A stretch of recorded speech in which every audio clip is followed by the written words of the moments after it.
রসালো বুন্দিয়া তৈরি করতে চাচ্ছেন তাহলে আজকের ভিডিও আপনার জন্যই। এর জন্য নিয়ে নিলাম 1 বাটি পরিমাণ বেসন। একই বাটির 4 ভাগের 3 ভাগ পরিমাণ পানি নিয়ে অল্প অল্প করে পানি দিয়ে একটা আঠালো বেটার তৈরি করব। এরকম আঠালো হলেই 5 থেকে 6 মিনিটের মতো সময় নিয়ে অনবরত এভাবে মথতে থাকবো। একটা বাটিতে কিছুটা পানি নিয়ে চেক করে দেখব, যদি দেখেন বেটারটা পানির উপরে ভেসে আছে তাহলে বুঝবেন এটা পারফেক্ট ভাবে মথা হয়েছে।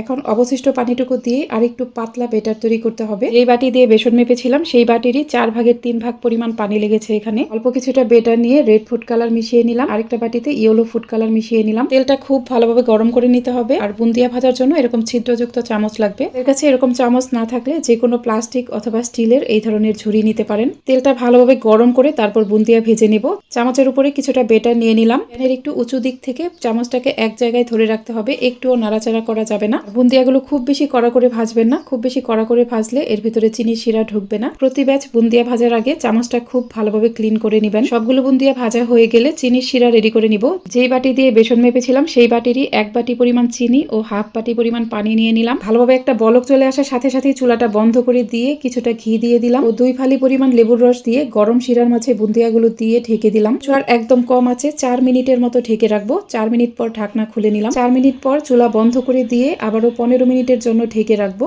15 মিনিট পর বুন্দিয়াগুলো একদমই হয়ে যাবে।